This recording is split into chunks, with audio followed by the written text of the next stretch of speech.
Hello and welcome to another video and podcast from fantasyfootballscout.co.uk. My name is David and today I'm joined by Mark as we discuss what is rapidly becoming one of the topics of the week, which is whether or not it is time to wildcard. Now, people are normally expecting burning questions on a Monday lunchtime these days, but as you probably understand, lots of real lives go on behind the scenes, and this week Harry and Sonaldo will be coming to you on Wednesday. So, in their place, it's me and Mark, and we're going to talk about the wildcard. It feels a bit early to be talking about it already, but it's already becoming part of the conversation, isn't it, Mark? Yeah, I think last season when we had in the middle, we had the World Cup unlimited transfers, which is effectively a third wild card. I think, in seasons previously, it was almost fairly normal to use it this early, sort of around 4 or 5. It was kind of accepted, but now we don't have a game week 17 unlimited transfers this year. All of a sudden, it sort of hits home that, well, if you use the wild card this week, it's going to be over 20 game weeks probably until you use it again. So that all of a sudden seems a big amount of time. But as we'll discuss, that there are pros to using it now, as well as further points down the line. Yeah, and of course, it's been a topic of conversation over the summer as well. The editorial department had a look at best times to deploy it. So there's a little bit of that research that's come into this as well. And before we go any further, Mark, why don't you just give us a brief idea of some of the stuff that the editorial team has been up to over the weekend, what you've got planned for this week, because sometimes this heavy analysis of the season ticker might look like it's something that requires a lot of additional attention. But I suppose it's really, this is just a day in the life of someone who works in the editorial department at Fantasy Football Scout, right? Yeah, it is. And while the transfer window's still open, there's that extra element of covering that. I imagine from next week it might get a little bit of time to breathe again. But yeah, over the weekend we've done sort of the usual scout report, scout notes, just covering the action in detail with some really good stats in there. So I'd certainly recommend reading them. And then this week, I know we'll be doing more detailed looks at signings like Jeremy Doku and Mohamed Kudus. Cameron Archer has moved to become a supposedly starting striker, so we're going to look into that. And as well as that, it's just the usual sort of the regular articles, pro pundits, scout squad, things like that. And of course, we are reactionary as well, so you can plan a whole week, but if something breaks on Wednesday, we will be right on top of that as well. Well, and in many ways, the reaction to the wildcard very much falls under that particular subject because, of course, we've had some polls up on site asking people when they're planning on using their wildcard, and we discovered there was actually a lot of people thinking about it this week and next week. So if you're in that boat, let us know in the comments, and we can continue the conversation throughout the week to help you make the best decision for your team. One thing that Mark hasn't mentioned, which is useful because now it means that I can mention it, so he doesn't have to, because it's my job to bash people over the head with this. Of course, is that there were also lots of articles that the editorial team that are based heavily on members' data, and so they are, of course, part of the Fantasy Football Scout membership. It's still not too late to sign up for that. You can still save up to 30% on those preseason prices going into Game Week 4. And as each week develops, that Fantasy Football Scout membership, it becomes more and more valuable because you've got an extra week of data, and it means those tables and comparison tools and everything are going to mean so much more each week that your sample size gets bigger. So make sure you get that sorted before the Game Week 4 deadline. Now, before we jump into sort of the pros and cons of the different positions you can take with your wildcard, we're actually going to have a brief look at Mark's team and my team to help give you guys an idea of what we're thinking for our own teams, because sometimes that can be a useful yardstick for other people. Because what we have to say, looking at a lot of this stuff, it's going to be very situational. You know, the pros and cons of each of the different time points you can use your wildcard are going to be very situational to your team. And so we have to sort of use broad brushstrokes when assessing those, and so looking at our own teams should help create some situational specificity that hopefully there's people out there with similar looking teams to my team or Mark's team, and that might help you guys make a decision as to what's best for your team, which is what we're really aiming for here. So let's come to your team in Game Week 3 first, Mark. Good game week for yourself, 54 points up to 156k overall rank, which is a really strong place to be after 3 game weeks, right? Yeah, it is very good. I'm delighted with that rank. There is the horror of having Udogi's 12 points on the bench after benching him last week as well. So in that respect, it feels like a missed opportunity because Ruben Diaz came in for Gabriel. And of course, the 1 week where I didn't have Gabriel was the 1 week where he would have let the auto sub happen. So that's a bit of regret. If it just held off on that transfer, it would have had 10 more points. So that's just rotten luck, really. But I can't complain.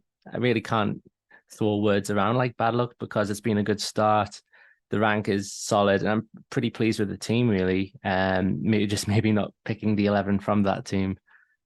It's been good. Bruno Fernandes finally and Rashford sort of both finally delivered. So that was great, and that justified the faith.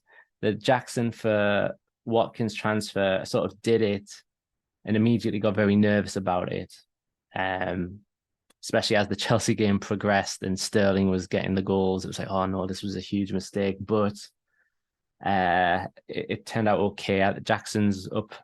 I think Jackson beat Watkins 7-5 this week. So that's okay. That wasn't too much of a disaster either. So yeah, it's been a strong start. I'm sad enough to keep a spreadsheet year on year of every week's rank. So I've looked at the last 4 seasons and I always tend to drop in game week 3. I don't know why. And this year it was a rise. So that feels great. Yeah, it's looking pretty good. And we'll obviously talk about wildcard possibilities in a minute. But there's a lot of key players here who would probably be on a wildcard if someone were to do it for game week 4. So fairly strong position. Faith in the United assets, which largely we've been preaching throughout the week, to be honest. It's nice to see that you've tagged into that school of thought, and it's worked. 19 points across the 2 players, which is more than can be said for some of the other players in that particular bracket. Jackson, you've got your Chelsea attack nice and sorted. Spurs fixtures have swung already and continue to swing quite quickly this week and the weeks coming up. So Spurs assets are going to be in the conversation. Yes, it's frustrating that Udogie's on the bench, but it's perhaps destiny that you're going to start him in game week 4. So you've got him. You can do that. So there's lots of things there that are good for your team. And also, as I said, 156,000 overall rank is a good place to be. So if there's people watching this video and you're in the sort of similar echelon as Marc is, then it's definitely not a time, in my opinion, to be panicking. We'll have a look at my team in game week 3, and then we'll have a look at our respective bus teams. I'm definitely not wildcarding. I got 70 points in game week 3. I'm up to 19k, which actually feels, to be perfectly honest, disgusting, and I'm really sorry. I feel really bad talking about it at the moment because obviously I want to, but at the same time I don't want people to think that I want to. I just have to talk about it. Yeah, there's like a humbleness to it. Like it's a fact. It's you don't enjoy having a good week, but it's just what's happened. Yeah, well, I enjoy having the good week. What I don't enjoy is I'm just going to put my team on the screen. But yeah, so Flecken, 4 points for him. Cash, just a measly 17 for him. Estupinan got the 1, Chilwell 6, Rashford 7, Mbermo 2. And then this is where it's really, I'm not going to say jammy because there's some skill to this. This is where it becomes disgusting, if you get that reference. DRB, 12 points as well. So I did Salah to Foden, which in the end just went from I think 5 points to 4. So I've lost 1 point there, but I don't mind because I think I want Foden for the next few anyway. Saka 8 points, Pedro 1, Haaland 8. But this is the worst part. I'm annoyed in inverted commas that Foden came on the pitch because if he hadn't, then I'd have got 11 points for Anderson. So I do know how you feel, Marc, in the sense that you've had a good week, but you're still scratching your head and going, what might have been if it wasn't for... Basically, Sheffield United scoring that goal is what cost me the Anderson points, because I think if Sheffield United didn't score that, I think Foden stays on the bench and I get those points. But as you said, cannot complain one bit. In fact, if I started complaining, I think I'd probably be met with some very... I'm not going to say abusive comments in the chat because they would be justified. They would be holding me to account for complaining about this in game weeks when some people have had some bad luck. So I also feel like I'm in a position where I don't need to wildcard. So I will put my bus team on the screen. Flecken, Brentford's fixtures continue to be good. I can sub in Anderson for the first time this season. I don't think I've started him yet playing Wolves. Crystal Palace are going to sort of feature a little bit when we look at some of these fixture swings in a minute. Estupiñán and Chilwell just feel like auto includes at this point. And Burmo, Foden, and Saka continue to have good fixtures, in my opinion. Aston Villas are going to stiffen up at some point, but I'm happy to start DRB against Liverpool because we know this Liverpool defence isn't great. Rashford's probably in the chopping block. So is Pedro, but I've still got 2 free transfers, which is probably a unique position to be in. But either way, I don't need to wildcard. If I want to make some big changes, I can just use the 2 free transfers or take a hit. So then let's put your Game Week 4 team on the screen as it is so far. You actually still got a doggy on the bench. Well, yeah, as soon as I sent you that, I thought that's going to be a downfall. The thing is, right, Chilwell and Ruben Diaz have got to be starting regardless. So the only options would be 4-man defense or Udogie over Estupiñán. And yeah, Brighton haven't kept a clean sheet so far, but as a Newcastle fan, I know that we can't defend very well. And Estupiñán plays on Trippier's side of the pitch. So when Trippier's getting forward, there's definitely a space in behind for a very, very attacking fullback to exploit. So he could also be a good option. So it's either him or Udogie. I'm sure as the week develops, I'll be going back and forth on it. There is it'd be idiotic for me to once again bench Udogie. But then again, looking at the lineup, it's even Archer, even Cameron Archer. I mean, you're probably not going to put faith in a Sheffield United attacker, but he's just signed for them and he's at home to Everton. That's a pretty good game. Yeah, it is. Well, I think what that underlines is your squad is actually a pretty good nick. I think it's in a place where it doesn't really need a wild card. And so, again, we're going to now move on to the different times you could wild card. But those of you who are watching along, and if you see similarities with your team, either with Marc's or with your team and mine, probably going to be okay for now. But what's really interesting is the results of this poll that we've had on Fantasy Football Scout since the conclusion of Game Week 4, asking the question, when do you plan or expect to play your first wildcard? And currently, admittedly, the winning camp is not got any plan for it yet. That's 31.36%. The most popular time at the moment does remain Game Week 9, which is the October international break, which we'll have a look at the specific fixtures in a second. 17.6% of people have voted for that option. But very, very close behind it right now is Game Week 4, 16.2%. So there's only about 1.3 percentage points there, gap between those two. It's not too far off with that particular choice, which of course is this game week coming up. A little bit behind that, Game Week 5, which is the September international break, 13.03%, and 10.9% of people who voted in this poll have already played it. And then there's a smattering of percentage points under 5% for Game Week 13, which is the November international break, Game Week 19, which is when Man City come back from their blank, Game Week 8, and I'm reading these in descending order from most to least. Game Week 8, 2.3% of people voted for that one. Game Week 18, which is when Man City have their blank because of the Club World Cup. Also, Crystal Palace blank that week as well. It's worth noting, and they've looked good so far. 1.06%. Game Week 6 and 7 on less than 1%. And then 0.3% have gone for any other game week not listed. But, of course, the headlines here are that Game Week 9 remains the most popular, but not far behind it is the Game Week 4 wildcard. So, let's have a look at the season ticker and have a look at who are the teams we would want to invest in if we were sorting the season ticker by overall best fixtures between Game Week 4 and Game Week 13. Spurs, Newcastle, Crystal Palace, Aston Villa, Luton, and Liverpool are the top 6 teams. And it must be said, it's not many people have a lot of coverage of those teams right now. And so a Game Week 4 wildcard could have its benefits, right, Marc? It could do, yeah. Certainly from when James Maddison scored at the weekend, you immediately got the feeling that he's probably going to be the most bought or one of the most bought players of the game week.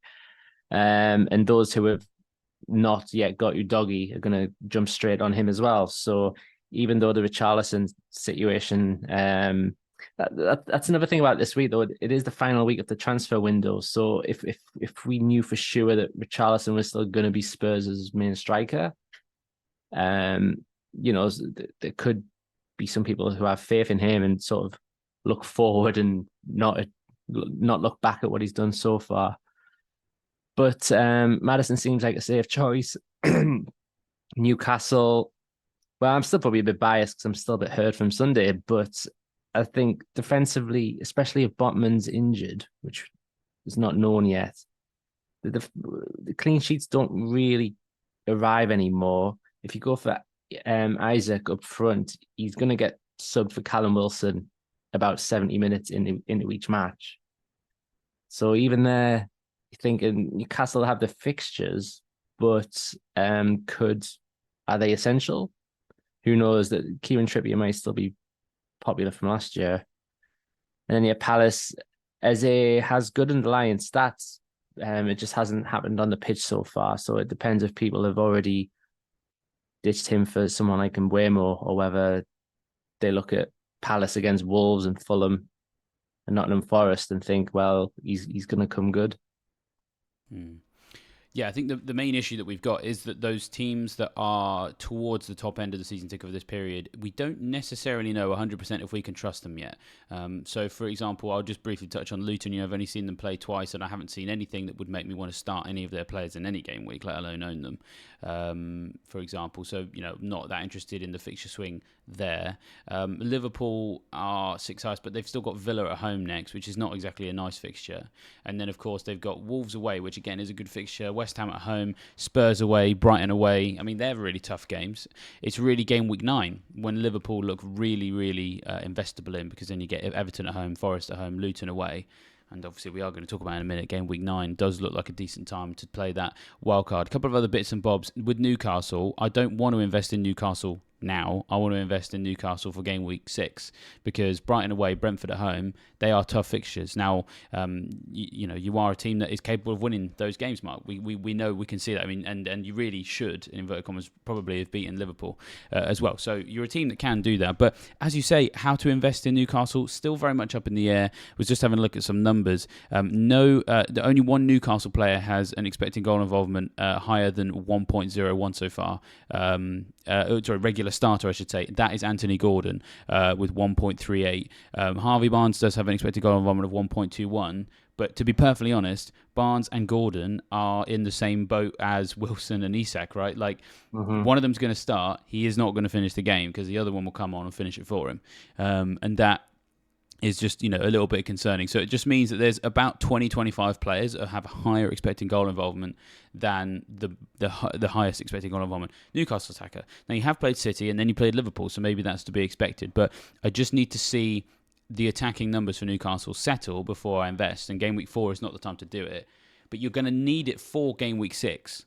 So do you really want to be wildcarding to be investing heavily in Newcastle when the fixtures aren't ready yet? Or you don't go with them at all, and then you're short Newcastle options by game week 6. That's kind of the way I see that. And then with Spurs, Maddison is an easy transfer this week. You don't need a wildcard for that, in my opinion, because we were all sat there with either a Rashford, a Martinelli, or some other sort of largely underperforming mid-price, upper mid-price, lower premium midfielder who can. I don't think there's many people that feel like they can't reach Maddison right now with just one move. So you don't need a wildcard for that. Crystal Palace, I think, at the moment are still best used in a defensive rotation rather than investing heavily in their attackers. Because, again, look at their fixtures. They flip and flop all over the place. Wolves at home, perfect. I'm going to start Anderson. Villa away, Anderson's on my bench. Fulham at home, I start Anderson. Man United away, put him on the bench. Forest at home, Anderson starts. Newcastle away, on my bench. So I'm not going to invest heavily there either. Perhaps the only thing, here's the other thing. Also, look at the bottom of the season ticket for game week 4. We've got Chelsea have the third worst fixtures between game week 4 and game week 13. But right now, if you're going to wildcard, you're going to want Chelsea attackers. And so effectively, if you're spending your wildcard now and you're saying, I am not going to be able to make major changes until game week, is it 19 when we get that second wildcard? It means by the time that Chelsea's fixtures swing back in the opposite direction quite quickly, in game week 9, from game week 9 onwards, they have Arsenal at home, Brentford at home, Spurs away, City at home, Newcastle away. And so you need a Chelsea exit plan if you're playing your wildcard now. But, however, game week 9 keeps coming up as a time. And, Brentford is another one, actually. They're quite near the bottom. You need Brentford attackers now because you're going to need them for the Bournemouth game, the Everton game, the Forest game. But then you got United, Chelsea, Liverpool, Arsenal, 4 of their 6 fixtures between game week 8 and 13. Teams you need to invest in now. You need an exit plan for them, and you largely need that exit plan around game week 9, which is where Newcastle's fixtures look nicer, when Liverpool's fixtures look nicer. So should we talk about the game week 9 wildcard now? Yes, that seems to be when the fixture swings seem a bit smoother. Yeah, that's right. So I've stuck the game week 9 season ticker on the screen. So game week 9 to 18. So the top fixtures for this period, we've got West Ham, Forest, Newcastle, Wolves, and Liverpool as the top 5, and then the worst 5 are Luton, Chelsea, Man City, Brentford, Fulham, and Palace. So what would you from the game week from those teams? West Ham, Forest, Newcastle, Wolves, Liverpool. Any guys jumped out for you there? Jared Bowen has he had a good preseason and he's had a good start. He is, I suppose, what the arrival of Ward-Prowse in theory sort of removes some of his threat because of set pieces and stuff, but it hasn't stopped him in terms of goals so far. So he's definitely a name that I'll be looking at. And if you do wildcard game week 9 and Areola is still their goalkeeper, you could start looking into a new rotation with Areola instead of Turner. So that could have a knock-on effect. The Newcastle assets, I suppose we've covered there really. We just need to learn more about whether the defense can get back to how it was last season, the first half of last season. And which other teams? So we had, there's Wolves as well. Wolves and Forest, I suppose, which could provide budget options, I guess. Awoniyi, his form has been looking really, really good. I mean, he obviously didn't... actually, I don't know. I should double-check this. Did he get attacking returns against United? He scored in 7 consecutive games. Yeah. Well, so he's looking great. So, you don't want him now. But again, like game week 9, I mean, the crucial thing here is the recurring theme is all the teams that we were clamouring to get involved in, Brentford, City, Chelsea, right down the bottom of the season ticker from game week 9. And all the teams we're not invested in right now, Forest, West Ham, Newcastle, Wolves, all very up near the top. I mean, let's briefly talk about Wolves as well, because they actually haven't looked bad so far, And Gary O'Neill seems like the perfect guy to get the best out of them because it's pretty much just a repeat of last season, right? Like he's taken over, quote, the impossible job, and he's already overachieving in many ways. Yeah, expectations were very, very low for Wolves, and then on the opening day they racked up with, was it over 20 shots at Old Trafford or something? They should have won that game, really. They should have won it. Never mind a draw, and they got neither. That was incredibly unlucky. And then, Brighton sort of racked up another 4-1 victory there, and that was a poor game week 2. But to get that win against Everton, who you'd expect would be down there amongst the relegation huddle as the season goes on, that could be a huge victory. And in goal, Jose Sai's 5 million, which does seem maybe a little bit pricey, but for the rest of the squad, Pedro Neto still might be a bit of a sore subject to bring up. But if we can get a striker from, they've got Cunha, who's 5.5, and Kalajic, who's 5 million. If one of those two could break through as their main striker and rack up 1 or 2 goals over the next few weeks, that could be a good sort of enabler that allows Salah to come in or something like that. What maybe people thought João Pedro was going to be. So possibly we need to see more about them to see whether they are a good team or whether they've just exceeded expectations. I do think they are definitely going to focus on those teams against in that same area of the table they expect to be. Everton, a 1-0 win at Everton seems like what will keep. If they can do that more often than not, this season, that's what would keep them up.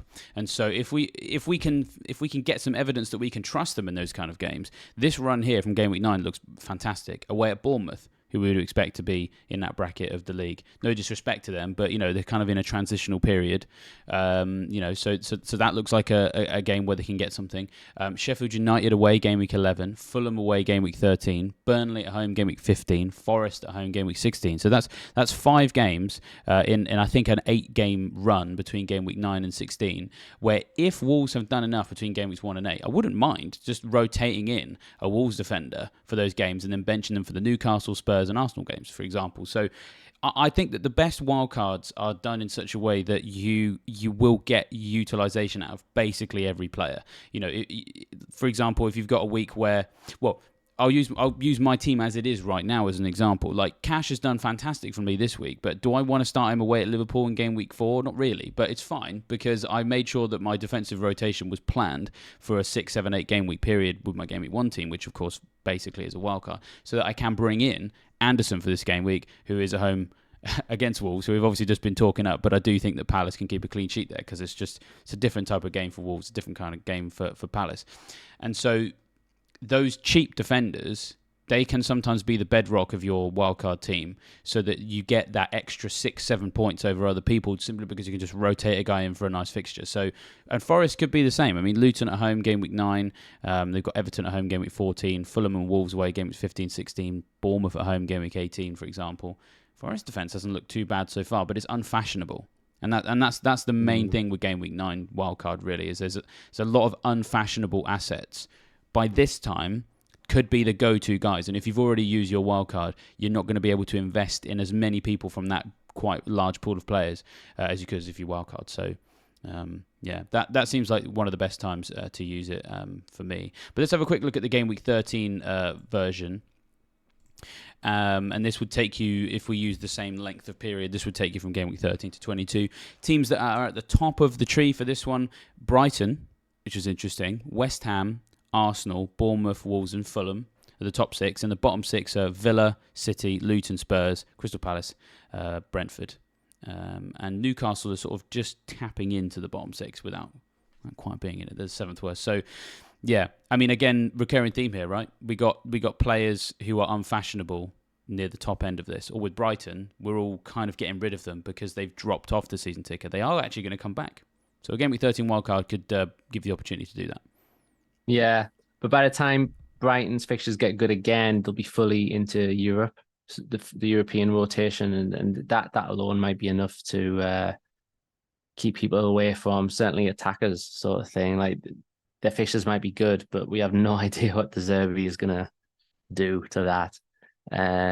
West Ham is still at the top, just like game week 9. So that sort of gives an answer about them. Like, in general, getting a midfielder and possibly a defender could really work in either situation. And if you're trying to put off a wild card as long as possible, using your normal transfers to get in a couple of West Hams could really help out.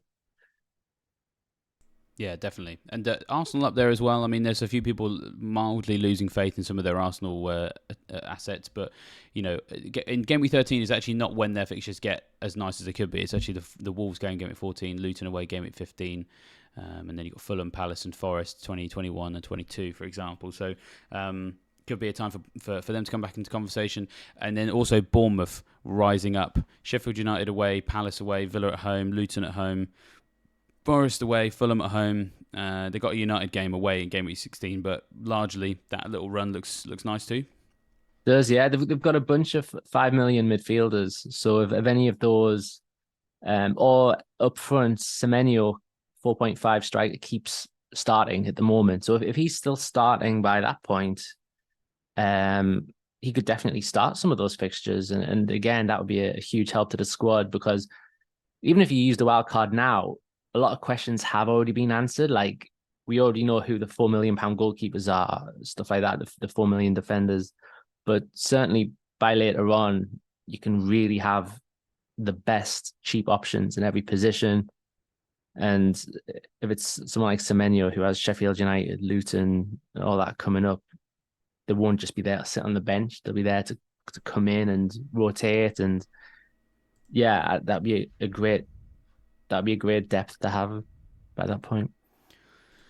Yeah, that's the thing. You just want some depth for your squad so that you can use everybody if you need to. Especially with Game Week 13, that's the 25th of November, and so that is heading into the Christmas period. And so, arming your team with really reliable bench assets is going to be quite important for that little run. I was just having a quick look at when the first wildcard finally expires. I think it's Game Week 20 because that is the 30th of December, making Game Week 21 the first time that you can use your second one. And so what is one last thing that's perhaps just on people's mind is, of course, that blank game week that Man City have in Game Week 18. And, of course, it's Brentford, actually, I think it is, rather than Crystal Palace. I think it's Crystal Palace face City in Game Week 17. So there had been some suggestion that if City's travel plans align in such a way, Palace would also miss a game as well, potentially. But at the moment, it's City missing the one game against Brentford. But, of course, they are two teams that people are probably going to be heavily invested in by Game Week 18. And so there's possible ways we can, gamify that little section of the season as well. Perhaps using the wild card for Game Week 18, and working a way to then build, or rather using the dead ending your team into Game Week 18 as the alternative, and using it Game Week 19 to get your City players back. And because you're going to want them back, obviously, because it's City. You're going to want your Brentford players back as well, because they come back in to Wolves at home, then Forest at home 2 game weeks later. So that saves you using a free hit. Do you think you could hold off as long as that, Game Week 19?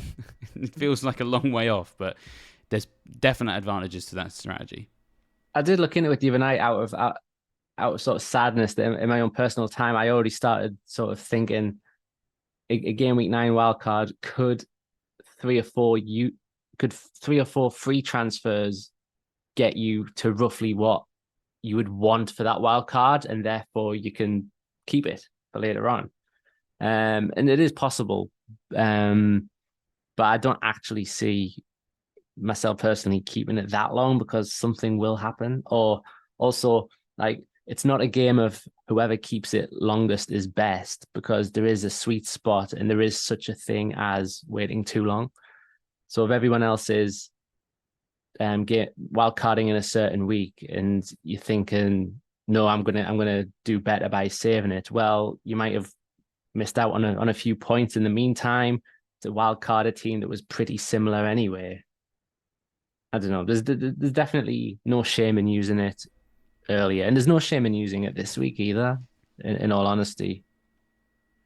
Yeah, that's true. I mean, at whichever point people use it, certainly you should never feel shame in doing so. Just because myself and Mark wouldn't necessarily play our wildcards in Game Week 4 doesn't mean it's a bad decision for you to play yours, because, as I said, it is all team dependent as well. I suppose the one last thing it's worth people considering, of course, is how long you give your wildcard to be active for. So I suppose it's one last possible counter pro to Marc's con on this very, very late one, is that if you do go late, then you're effectively being able to plan for fixtures that are in the sort of middle part of the season, January, February, March, which traditionally are parts of the season where I've struggled. Because if you've played your wildcard in like Game Week 7 or 8 around mid-October or something like that, and then you want to save your second wildcard to really lean into the chips right at the end of the season, the later you play your first wildcard, the later you can get away with playing your second one, and tailoring that towards maximising the chip. So it's worth thinking about that as well. But as he says, there's no shame in whenever you play it. But I suppose that's probably my last question I'll pose you, Marc, is that gap between the first and second. What would you say is the ideal length of game weeks between those two? First of all, it's hard to remember what a normal season looks like after this whole pandemic and then broke in the middle. So I can't even remember what normal times would be. But I suppose sort of ideally there'd be less than 20 game weeks between the two. But I've just plucked that out of thin air, really. If you used it in 9, you'd probably use the next one probably around 29, 30 seems to be popular most seasons. So that's like a rough sort of guide. Any more than that,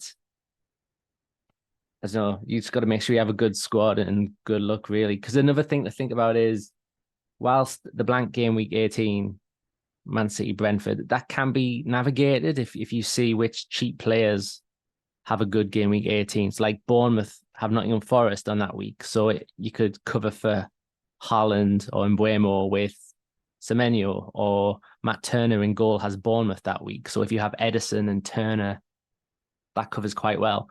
But another thing is AFCON is happening in the new year, isn't it? Oh, that's very true. Yeah. AFCON Cup of Nations. So if you do hold off on the wild card until as late as possible, I can't remember which game week it starts actually, but it's certainly it would be like Mo Salah, I guess in Mbeumo, people like that. So there'll be some popular assets going away. So if you can go as close to that as possible with the first wild card and sort of prepare yourself for that, that's another factor to consider at the African Cup of Nations.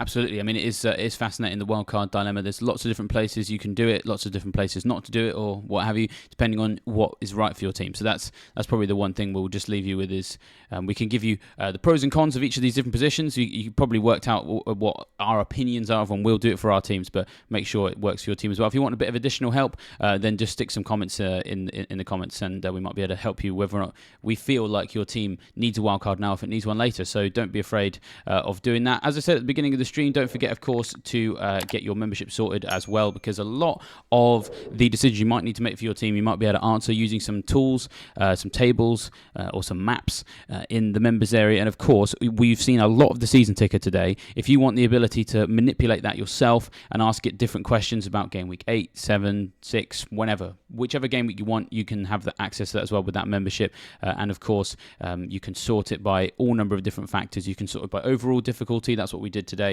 You can also sort it by attacking difficulty, defensive difficulty. You can also sort it by rotations as well, if you're looking for teams that rotate best with a team that you quite like the look of, for example. All of that's included in the season ticker. So make sure that you get your membership sorted for game week 4, especially if you're considering that wildcard. Also, if you've enjoyed the stream or you found it useful, hit the like button as well. We always appreciate that. It's absolutely free, and it's a good way to support the channel. Subscribe and hit that bell notification as well, so you don't miss a thing. But, well, with that, we shall leave you fine, folks, to enjoy the rest of your tinkering, and we shall see you next time.